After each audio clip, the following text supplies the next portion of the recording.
The Navy SEALs are known as one of the toughest forces in the world. But what most people do not know is that SEAL training uses methods so effective that they can outperform almost any modern workout routine. So I'm going to show you the 3 exercises they use to build insane strength, endurance, and durability. Plank pull through. If you want a body that stays solid under pressure, this is where you start. The movement is simple. Get into a strong plank position. Put a dumbbell, kettlebell, or even a small object next to one side of your body. Then reach across with the opposite hand and drag it to the other side without letting your hips twist all over the place. That is it. But after a few rounds, something interesting happens. Your core starts working much harder than you expected. Why? Because this drill trains something most people ignore. It trains your body to resist motion. In simple words, your arms are moving, but your trunk has to stay locked in. That matters because real strength is not just about creating force. It is also about controlling force. That is the kind of strength that helps when you carry weight, brace your body, climb, crawl, or stay steady when everything around you is moving. It teaches your body how to stay organized when one side wants to pull you out of position. And that is a big deal, because a lot of people look strong until their body has to stabilize under uneven pressure. That is where this drill starts exposing weaknesses fast. Keep your hips level, squeeze your glutes, move slowly. Do not rush it, and do not make the mistake most people make. Do not let your waist swing side to side like a loose door. The goal is control, not chaos. Every pull should feel clean and deliberate. Your shoulders stay active, your core stays tight, and your body should feel like one connected piece from head to heel. Beginners can start with 3 rounds of 20 to 30 seconds. And after a few sets, you will feel your core stop acting like decoration and start acting more like body armor. You may even notice that simple things like holding posture, carrying weight, or staying balanced start feeling more natural. That is because this drill teaches your body to protect itself while still producing movement. It is quiet work, but very powerful work. And that is what makes it such a strong first exercise. It looks basic, but it builds the kind of base that almost everything else depends on. Because staying stable is one thing. Turning that stability into explosive force is where it gets much more interesting. Shuttle sprint to drop hold. Now this is where the training starts to feel real, because staying stable is important, but the next step is being able to move fast, stop hard, and still control your body under pressure. This drill teaches exactly that. Set 2 points a short distance apart. Sprint to one side, touch the ground, change direction fast, then drop into a low hold at the end for a few seconds before going again. That low hold is what makes this different, because now it is not just speed, it is speed with control. This drill trains your legs, lungs, core, and mental sharpness all at once. And that matters because real performance is not just about moving fast in a straight line. It is about stopping, adjusting, reacting, and staying balanced when your body is already tired. The quick sprint forces you to explode. The sudden stop forces you to organize your body fast. And the low hold teaches you how to stay strong when momentum is trying to pull you out of position. That is why this drill feels so simple at first, but hits much harder than people expect. It also teaches you how to stay composed when speed and fatigue start fighting against your control.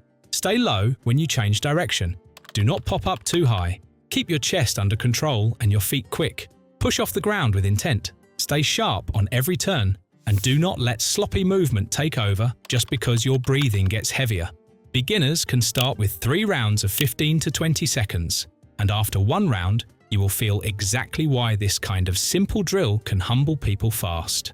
Your legs start burning, your lungs start working, and your body quickly learns that moving hard is one thing, but staying controlled while moving hard is a completely different challenge. But here is where it gets even more interesting.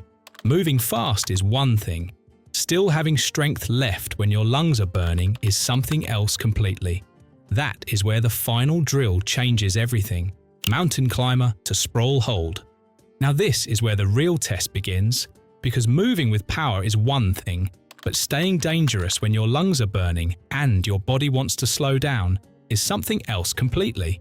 This drill trains that. Start in a strong, high plank position. Drive your knees fast, like mountain climbers for a few seconds. Then suddenly, kick both feet back wider and drop into a low sprawl hold. That change is what makes this brutal. 1 second you are moving fast. The next second, you have to freeze and control your whole body under pressure. This drill trains your shoulders, chest, core, hips, legs, and lungs all at once. And that is why it fits the final spot so well.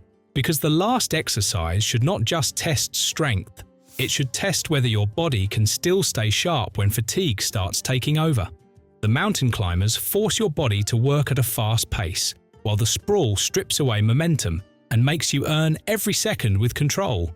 That contrast is what makes the drill so effective. It teaches your body how to shift from speed into stability without falling apart. In simple words, it pushes your engine hard, then asks your frame to stay strong while everything inside you is telling you to let go. Keep your hands planted hard. Stay tight through the core. Do not let your lower back sag.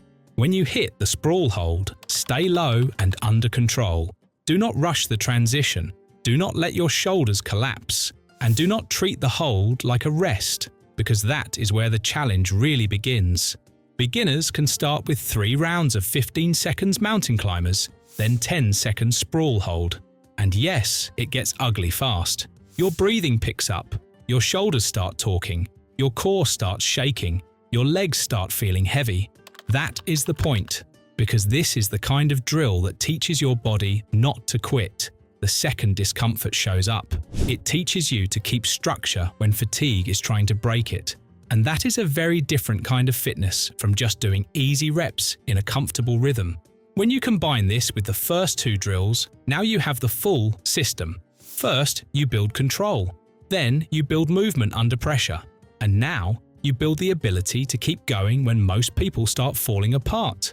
That is what makes this final drill so powerful. It does not just test how hard you can move, it tests whether you can still hold yourself together when the effort becomes real. These 3 drills do something most workouts never do. They build control, power, and endurance in one simple system. Start with 3 rounds of each drill. For the plank pull through, do 20 to 30 seconds. For the shuttle sprint to drop hold, do 15 to 20 seconds. And for the mountain climber to sprawl hold, do 15 seconds of mountain climbers, then 10 seconds in the sprawl hold. First, you learn how to stay stable under pressure. Then, you learn how to move with force and control.